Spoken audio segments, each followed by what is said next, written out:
وامتازوا اليوم أيها المجرمون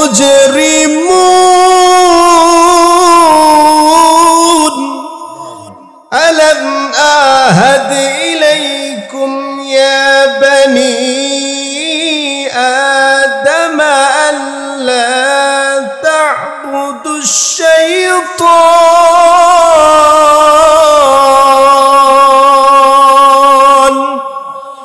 إنه لكم عدو মুবিন।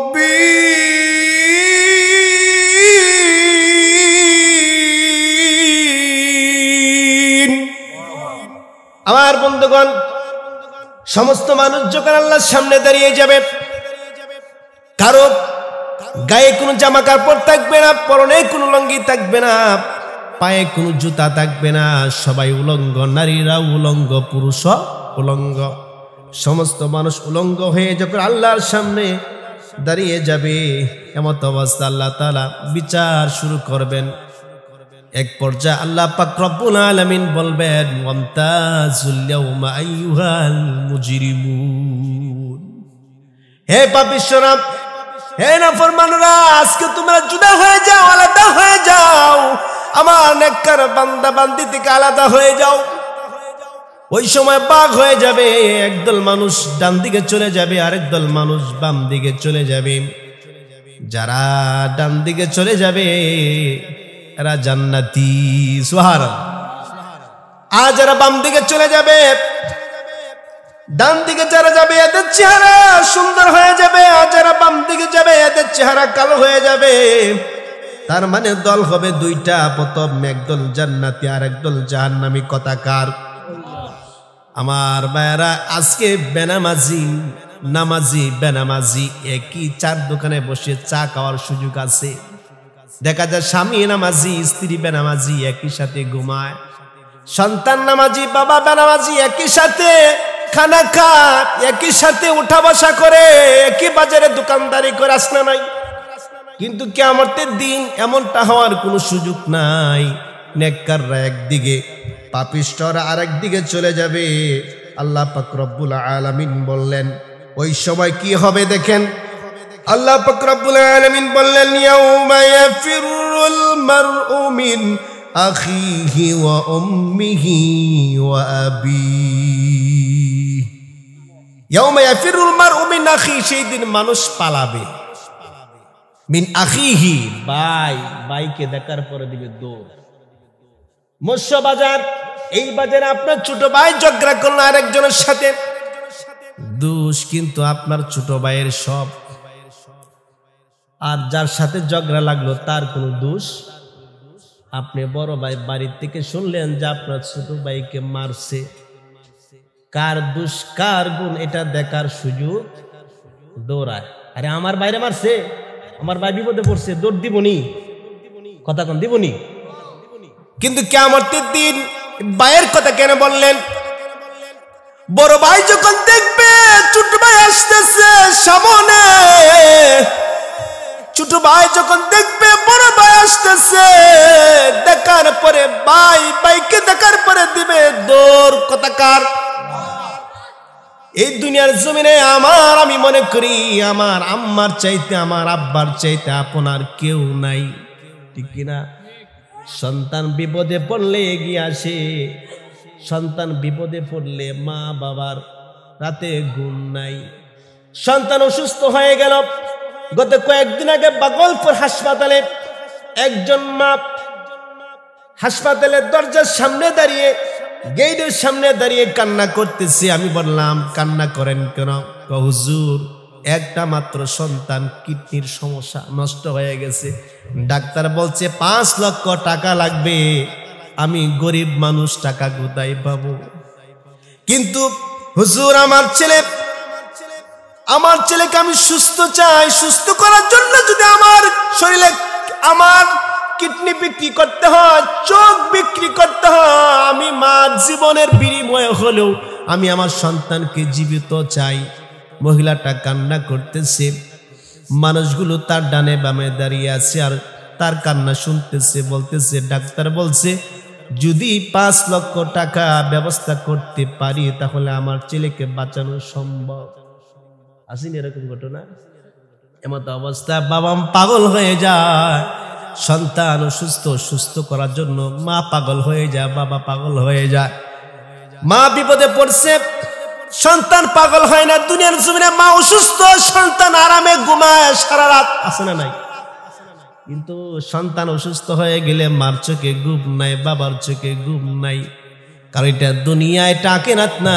সন্তান বিপদে পড়লে মার চোখে ঘুম নাই, বাবার চোখে ঘুম নাই। কারণ বাবা মা এগিয়ে আসে। দুনিয়ার জমিনে বিপদে পড়লে প্রথম আসে ভাই, এরপর আসে মা এবং বাবা, অথবা বাবা বা মা। কিয়ামতের দিন হবে উল্টা, যখন ভাই দেখবে তার ভাই আসতেছে আবার দিবে দৌড়, আমি আর এই জায়গায় নাই, কি দিবে? দৌড়। এরপর আল্লাহ বললেন ও উম্মিহি ওয়া আবিহি, তার বাবা মা থেকে সন্তান পালাবে।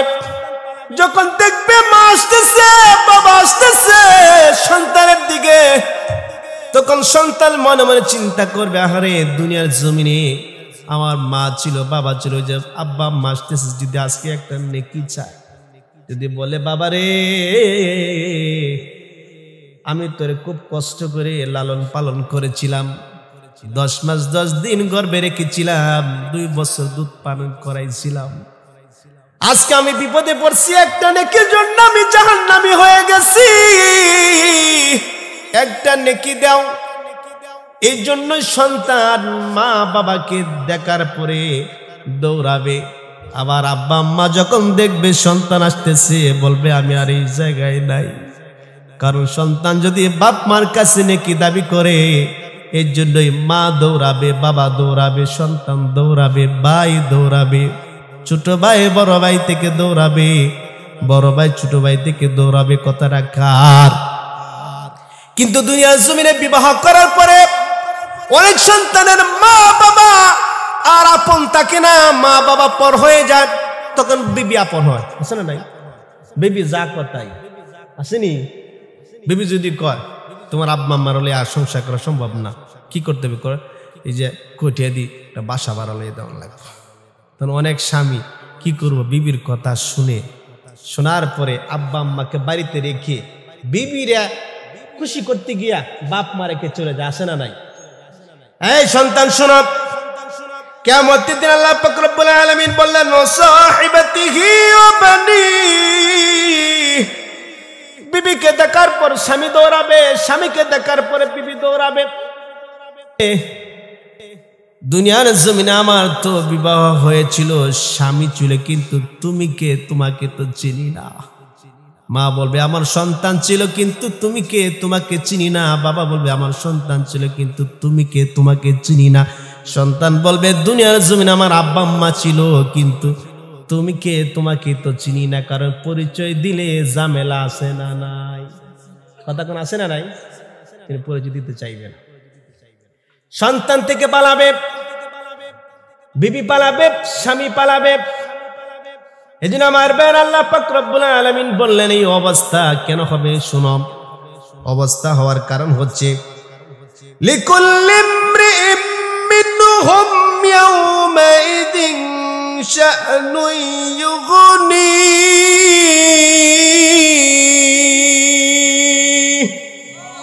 আল্লাহ বললেন প্রত্যেকটা মানুষ এমন একটা অবস্থার মুখোমুখি হবে যে নিজের চিন্তা ছাড়া আর কারো চিন্তা মাথায় থাকবে।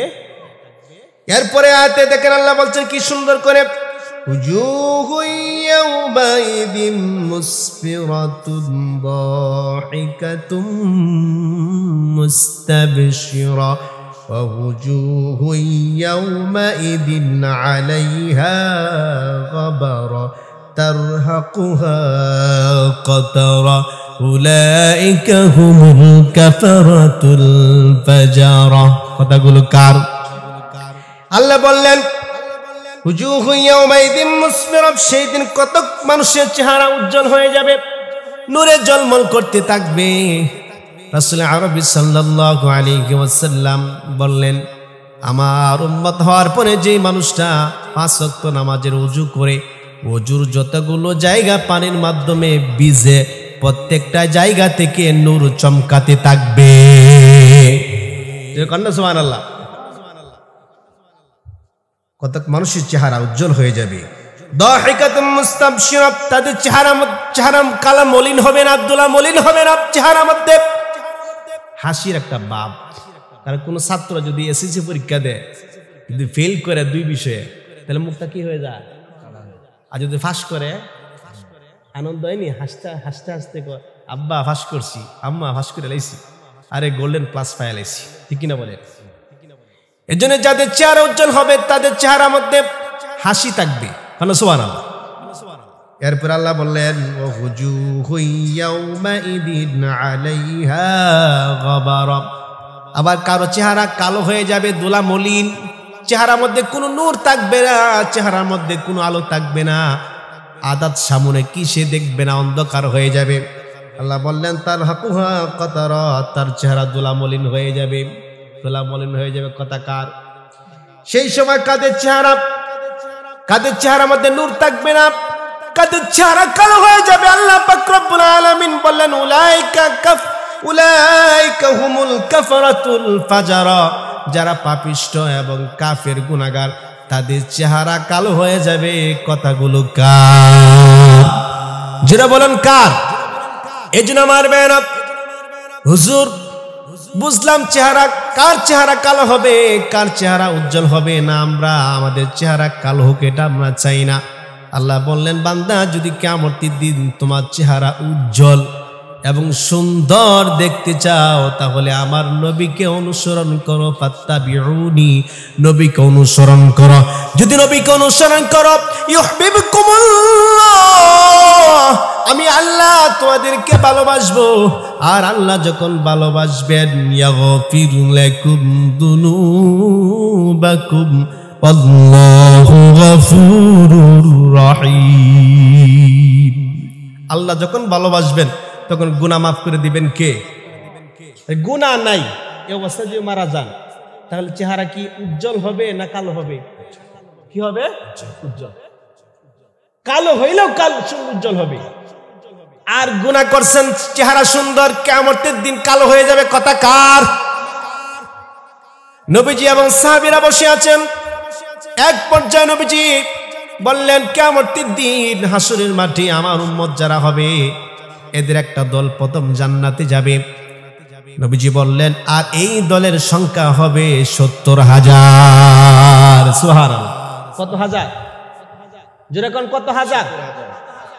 নবীজি যখন ছিলেন পৃথিবীতে তার উম্মত ছিল, উম্মতের সংখ্যা ছিল বহুগুণ, কিন্তু নবীজিকে অনুসরণ করেছেন। বিদায় হজের ভাষণে নবীজির সাথে যারা হজ করেছেন, যখন তিনি ভাষণ দিয়েছিলেন তখন ছিল 100 লক্ষ। কত? ধরেন ওই সময় এমন কিছু মানুষ ছিল নবীজির অনুকরণ করত। আজকে নবীজি চলে গেছেন, 1450 বছর পার হয়ে গেছে, কিয়ামত পর্যন্ত কত উম্মত আসবে।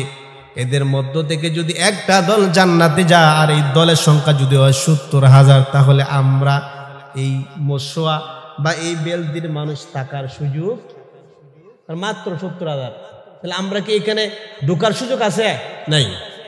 নবীজি এর পরে এই কথা বলার পরে আবু বকর রাদিয়াল্লাহু তাআলা আনহু বললেন নবীজি আপনি আল্লাহর কাছে দোয়া করুন যেন আরো আপনার উম্মতকে আল্লাহ বিনা হিসেবে জান্নাত দেন।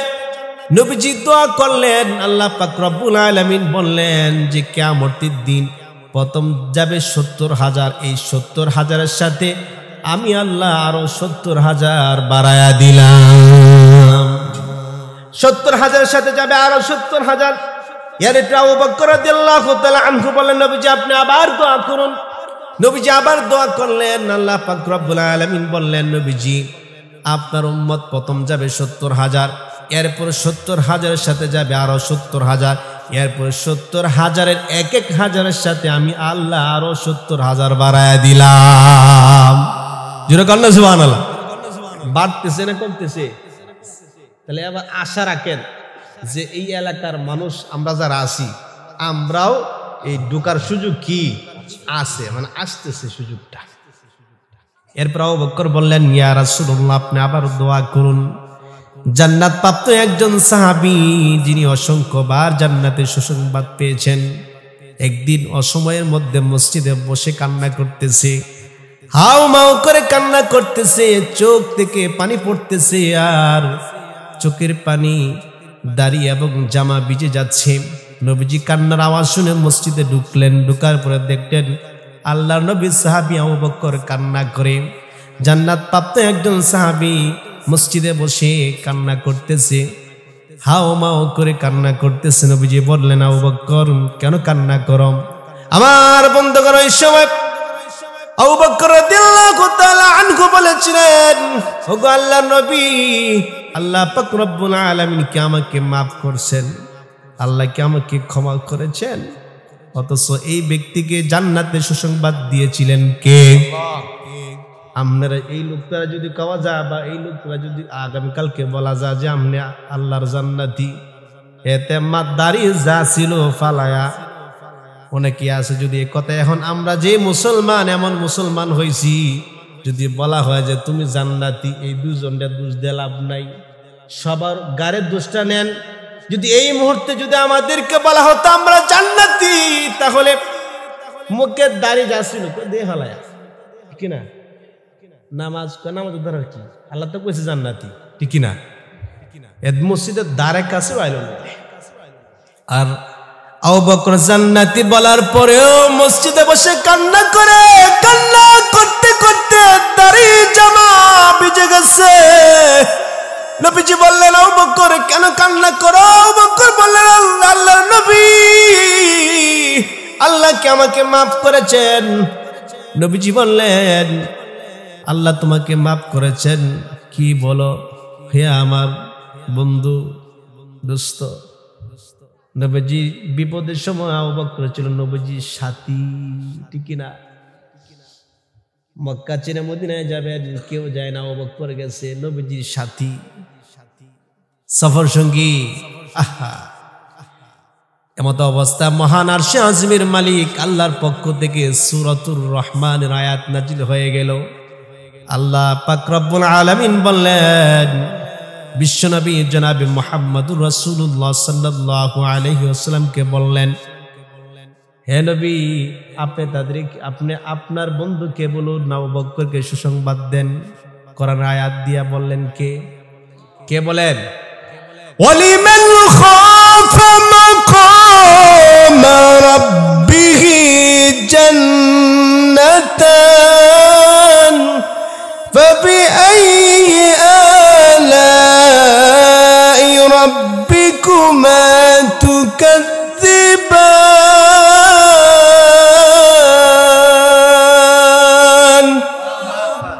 আল্লাহ বললেন, ওয়ালিমান খাফা মাকামা রাব্বিহি জান্নাতান, যারা আমি রবের সাথে সাক্ষাতের ব্যাপারে ভয় করে, মৃত্যুর পরে আমরা আল্লাহর সাথে সাক্ষাৎ হবে কি হবে না?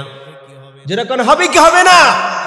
আল্লাহর সাথে সাক্ষাৎ হবে, আল্লাহর সাথে সাক্ষাৎ করতে হবে, রবের সাথে সাক্ষাৎ হবে। এই ভয় যার অন্তরের মধ্যে থাকবে, যে ব্যক্তি এই ভয় করবে, যার অন্তরের মধ্যে আল্লাহর ভয় থাকবে, আল্লাহ বললেন আপনার বন্ধুকে আবু বকরকে সুসংবাদ দেন যে পৃথিবীতে যত মানুষ আছে, কিয়ামতের দিন প্রত্যেকটা মানুষকে যদি আল্লাহ তাআলা একটা জান্নাত দেয়, আবু বকরকে আল্লাহ তাআলা 2টা জান্নাত দিয়া দিবেন। যে কোন সুবহানাল্লাহ। আমলটা কি? আল্লাহর ভয়। কিয়ামতের দিন একটা না 2টা জান্নাতের মালিক হয়ে যাবেন। কথা কার? ওয়াসিকাল লাযীনা তাকাউ রাব্বাহুম ইলাল জান্নাতি যুমারা।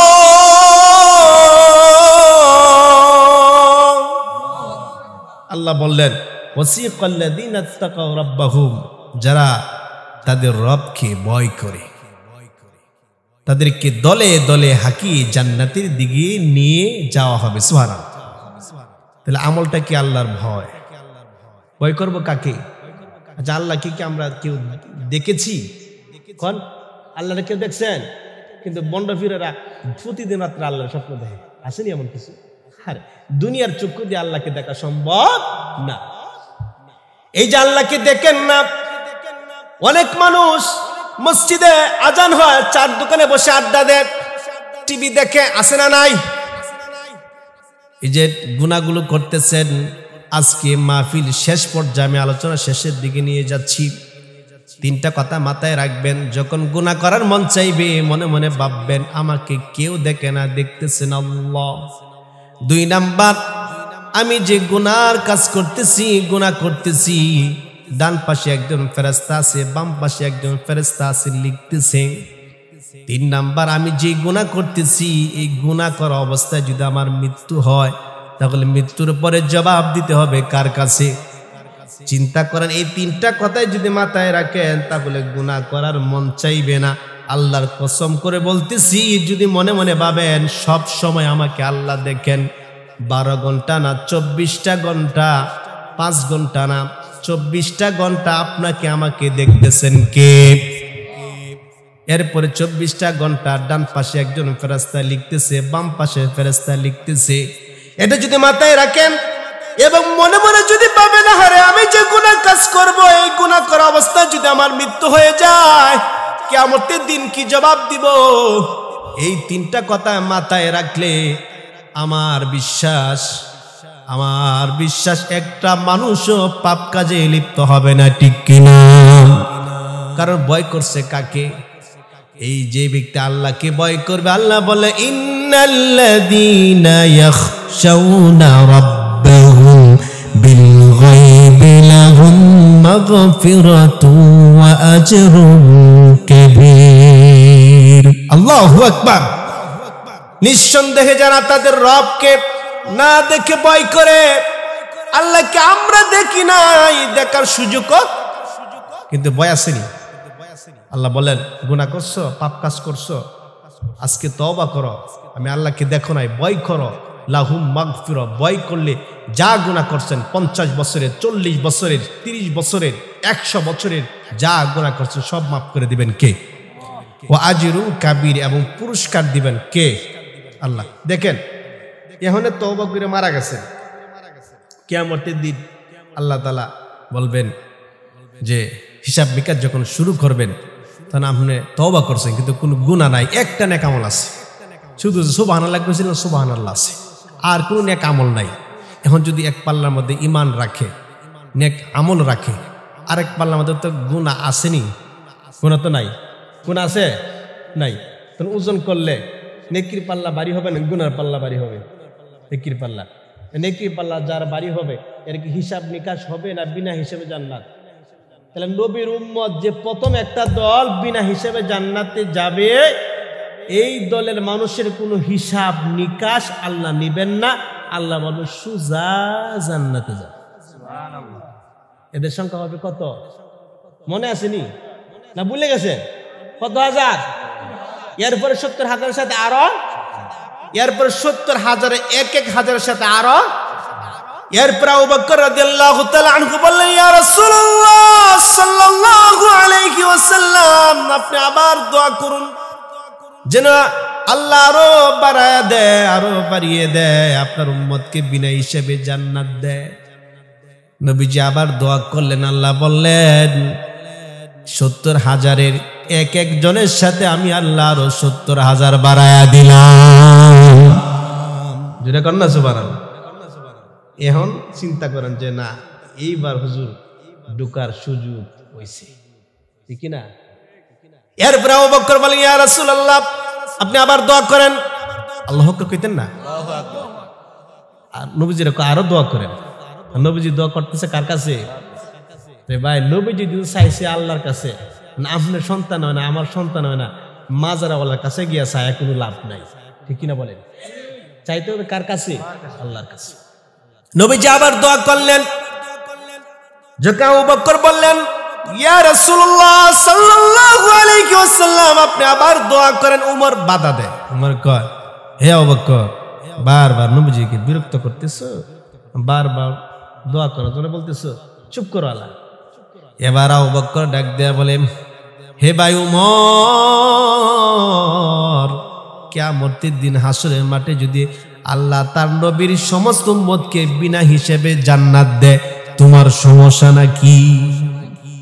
তোমার কি সমস্যা? আবু বকর চুপ হয়ে গেলেন, এখানে কথা বলার কোনো সুযোগ। নবীজি আবার দোয়া করলেন, আল্লাহ পাক রব্বুল আলামিন জানায় দিলেন, নবী কিয়ামতের দিন আপনি দুই হাত এইভাবে ধরবেন, কিয়ামতের দিন হাসরের মাঠে যদি আমি নবীর উম্মত হতে পারি, কাটি উম্মত হতে পারি, কিয়ামতের দিন হাসরের মাঠে নবীজি দুই হাত এইভাবে উঁচু করে ধরবেন। নবীজি বললেন, সাহাবীরা সামনে বসা, নবীজি বললেন, আমার এই দুই হাতের মাঝখানে কিয়ামতের দিন যত উম্মত থাকবে সমস্ত উম্মতকে মহান আরশ আজিমের মালিক বিনা হিসাবে জান্নাত দিয়া দিবেন। নারে তাকবীর। তাহলে এই হাতের মাঝখানে থাকতে হবে না বাইরে থাকতে হবে? মাঝখানে থাকতে হলে শর্ত মানতে হবে কয়টা?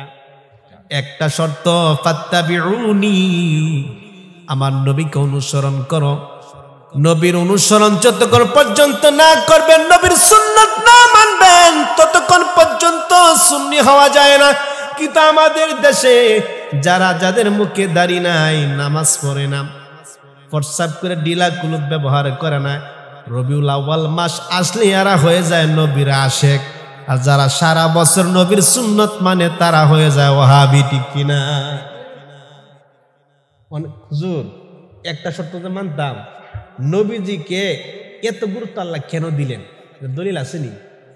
আল্লাহ বললেন, নবীকে মানা মানে আমি আল্লাহকে মানা। সুবহানাল্লাহ।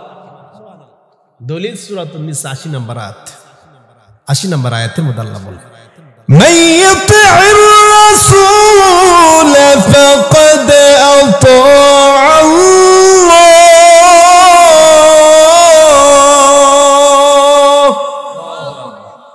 এরা কথাটা কার? আল্লাহ বললেন, মাইয়্যুতি'র রাসূল ফাকাদ আতা'a আল্লাহ। যে ব্যক্তি আমার নবীর আনুগত্য করলো, সে যেন, যে ব্যক্তি আমি নবীর আনুগত্য করবে সে যেন আমি আল্লাহর আনুগত্য করলো। সুবহানাল্লাহ। তার মানে নবীর হুকুম মানা। কার হুকুম মানা? নবীর কথা মানা। কার কথা মানা? এবার আসেন, নবীজি যে বলেছিলেন, কুল্লু উম্মতি ইয়াদখুলুনাল জান্নাতা, আমার সমস্ত উম্মতরা এই জান্নাতে যাবে, ইল্লা মান আবা। ক্বালা মান আবা, রাসূল বললেন, কিন্তু ওই ব্যক্তি জান্নাতে যাবে না। সাহাবীরা বললেন, ওই ব্যক্তিকে যে আপনার উম্মত হওয়ার পরও কিয়ামতের দিন জান্নাতে যাবে না, জাহান্নামে যাবে। নবীজি বললেন, ক্বালা মান আতাআনি দাখালাল জান্নাহ, যে ব্যক্তি আমি নবীর আনুগত্য করবে, দাখালাল জান্নাহ, ওই ব্যক্তি জান্নাতে প্রবেশ করবে। সুবহানাল্লাহ। তাহলে কোরআনে আল্লাহ বললেন যে অনুসরণ করো আমার নবীর, তাহলে আমি আল্লাহ তোমাকে ভালোবাসবো এবং তোমার গুনাহ মাফ করব। আর হাদিসের মধ্যে রাসূল বললেন, ক্বালা মান আতাআনি দাখালাল জান্নাহ, যে ব্যক্তি আমি নবীর আনুগত্য করবে, দাখালাল জান্নাত, জান্নাতে প্রবেশ করবে। এবার নবীর কথা আল্লাহর কথা মিল আছে না নাই? সুবহানাল্লাহ। তার মানে একজন ব্যক্তি নবীকে অনুসরণ করলেই জান্নাতি।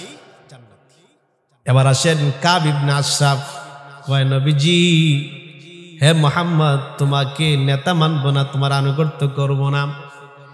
কারণ সে নিজেই নেতা ছিল।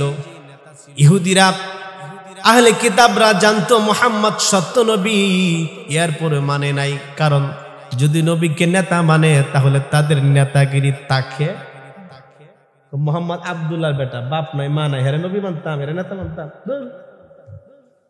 এই প্রতিহিংসা অহংকার করে মক্কায় মদিনায় অসংখ্য কাফেররা নবীর প্রতি ঈমান আনে নাই। আল্লাহ পরিষ্কার দাওয়াত দেন। দাওয়াত কি? যদি আমারে মানে, নবীকে, আমার নবীকে মানে, তাহলে আমি আল্লাহ ভালোবাসবো, গুনাহও মাফ করবো, কারণ আমি আল্লাহ গফুর। আর যদি এই দাওয়াতটা গ্রহণ না করে তাহলে কয়ে দেন। বলতেছেন কে? কুল আতিউল্লাহ ওয়ার রাসূল ফাইন তাওয়াল্লাউ ফাইন্নাল্লাহা লা ইউহিব্বুল কাফিরিন।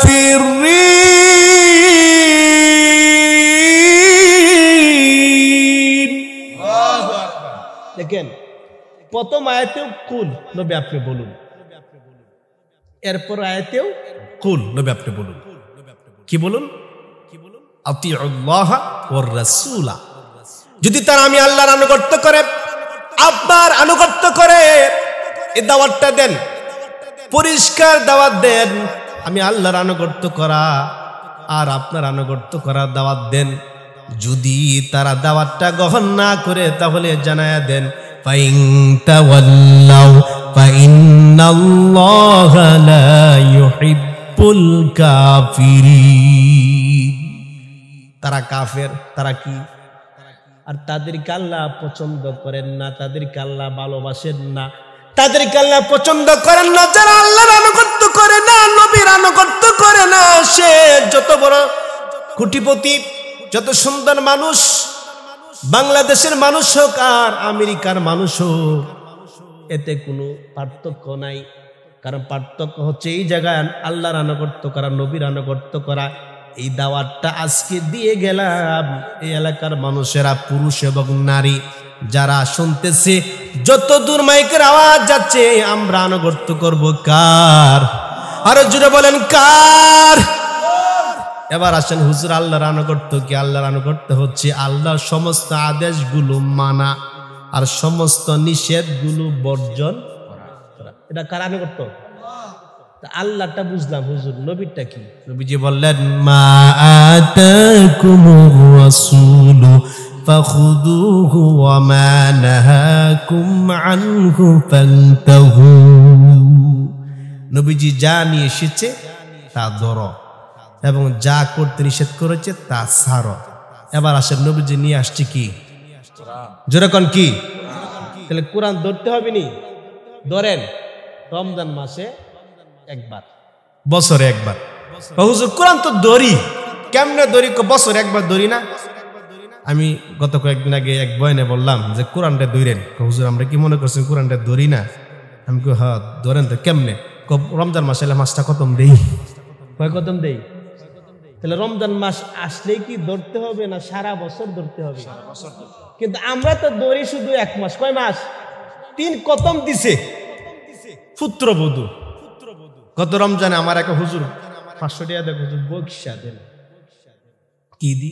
হুজুর আমার পুত্রবধূ 3টা খতম দিছে। কফুল আহমান এত ব্যস্ত, সারাদিন কাজ করে, এর পুরো বউটা এত দিনদার, রমজান মাস আসলে সারাদিন কোরআন পড়ে। আমাকে কয় খতম দিচ্ছে? 3 খতম। আমি তো সারা বছর?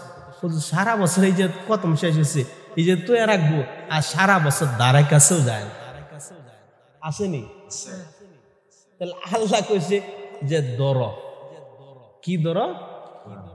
মানে আমরা ধরি কোন সময়? সারা বছর। এই যে পেশায়া কি সুন্দর, এমন জায়গা রাহে যাতে কেউ ধরতেও না। এটা কি ধরাইলো? আর সারছে কি? সারো কি? সারা তো টিভি। কি সারে? সারে নি নবীজি কইছে টিভি সারো। হ্যাঁ আগে ধরে টিভি। সকালে ঘুমোতে উঠলেই ব্রাশটা হাত লয় আর সার রে মোটা লয়। সার কি? সারে কবর দেহে। নবীজি কইছে ধরো কোরআন আর সারো টিভি। ওখানে ছাড়ছে কি? কোরআন ধরছে, ইচ্ছা জোসা ডিপ, জি বাংলা, মোবাইল, ফেসবুক, ইউটিউব। ঠিক না? এরপরে আমি নবীর উম্মত, জান্নাতে কি নবী আমার তোয়া যাইব? তুমি যাও আগে, পরে বুঝবা। তোয়া যায় না লইয়া যায়। ঠিক কিনা বলেন? এবার আসেন, এই কোরআনের মধ্যে কি কোনো ভুল আছে? কথা কার? নাযালা আলাইকাল কিতাবা বিল হাক্কি মুসাদ্দিকাল লিমা বাইনা ইয়াদাইহি ওয়া আনজালাত তাওরাতা ওয়াল ইনজিল।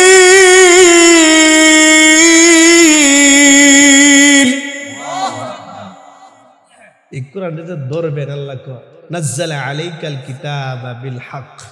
নবী আমি আপনার উপরে যে কিতাব নাজিল করলাম, এই কিতাবের মধ্যে এমন কিছু কথা আছে পূর্বের কিতাবের সমস্ত কিতাবকে সমর্থন করে পূর্বের মানুষের হেদায়েতের জন্য তাওরাত এবং ইনজিল কিতাব আল্লাহ নাজিল করেছিলেন। কিন্তু আপনার আমার হেদায়েতের জন্য, জোরে বলুন তো, কোরআন নাজিল করেছেন কে?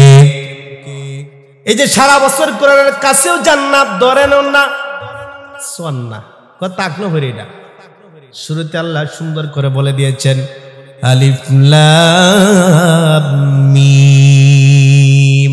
কয়টা হরফ? যেরকম কয়টা? আলিফ একটা হরফ, লাম একটা হরফ, মিম একটা হরফ।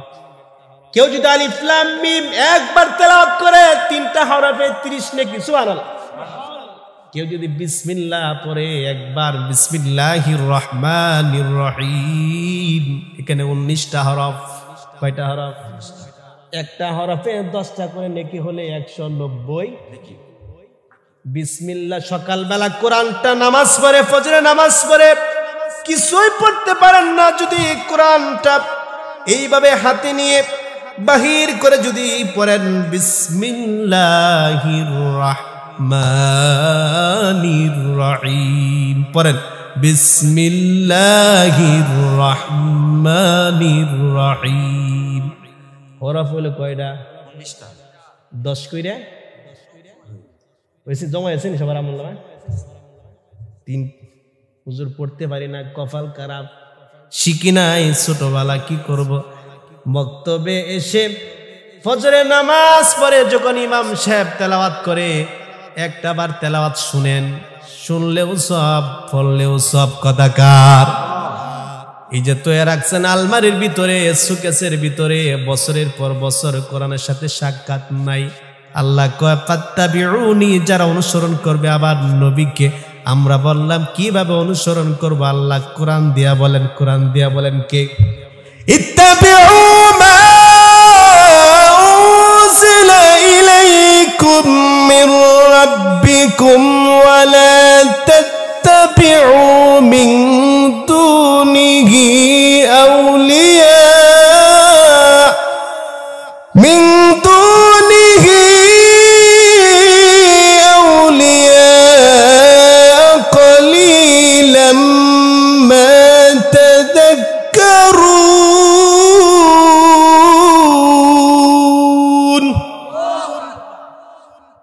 আল্লাহ বললেন ইত্তাবিউ, অনুসরণ করো।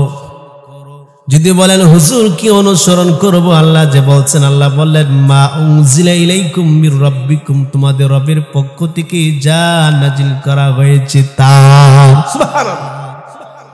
এরপরে আসেন, তা বাদ দিয়ে মিন দুনিহি, অনুসরণ করো না আউলিয়া, অন্য কোন ওলির, অন্য কোন অভিভাবকের।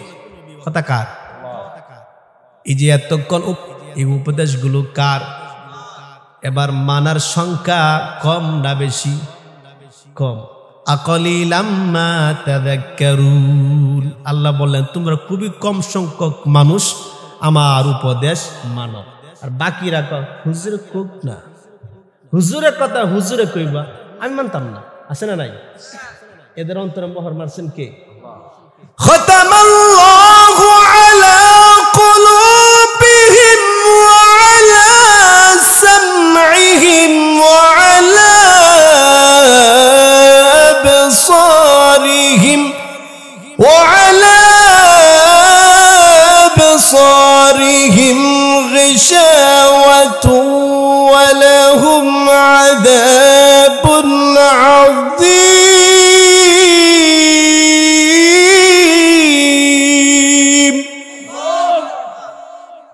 আলোচনাও শেষ, বয়ানও শেষ, মুনাজাত করে দেয় মুগা।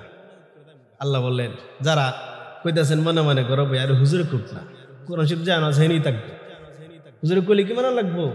এক কান দিয়া শুনলেন, আর এক কান দিয়া যারা বাইর করে দেয়, ভিতরে রাখেন। আল্লাহ এদের কলবের মধ্যে আমি আল্লাহ মোহর মেরে দিচ্ছি, এবং এদের কানের উপর মোহর মেরে দিচ্ছি, এবং চোখের উপর আবরণ পর্দা ঝুলাইয়া রাখছি, এবং এরা কঠিন শাস্তি পাওয়ার যোগ্য হয়ে গেছে। তাহলে শুধু শুনবো না মানবো? মানবো তো? তাহলে দেখেন, ফাত্তাবিউনি, অনুসরণ করতে হবে নবীকে। কাকে? তাহলে ভালোবাসবেন কে? ভালোবাসবেন কে? গুনাহ মাফ করবেন কে? জান্নাত দিবেন কে? সুপারিশ করবেন নবী। সুবহানাল্লাহ। আবার হুজুর আলোচনা শেষে একটা আমল পেয়ে যান, একটা আমল দেওয়া যায়, মান তারাকা সালাতাল আসর, কেউ যদি আসরের নামাজ ছেড়ে দেয় তাহলে তার জীবনে সব আমল বরবাদ। নামাজ পড়ছেন 50 বছর, কয় বছর পড়ছেন? 20 বছর পড়ছেন, 10 বছর, হঠাৎ আসর নামাজ অস্বীকার করছেন, যা এতদিন করছি এখন আর ফেরত দরকার কি, যাক না এক কি ছিল। কেউ বলছেন, কোন মুহাদ্দিস বলছেন এই হাদিসের ব্যাখ্যা করতে গিয়ে যদি কেউ ইচ্ছাকৃত ভাবে আসরের নামাজ ছেড়ে দেয়, গুরুত্ব দিল না, এটার মানে গুরুত্ব দিল না, তাহলে ওই দিনের আমল ধ্বংস হয়ে যায়। নাউজুবিল্লাহ, ফাকাদ হাবিতা আমালু, ওই দিনের আমল ধ্বংস হয়ে যায়।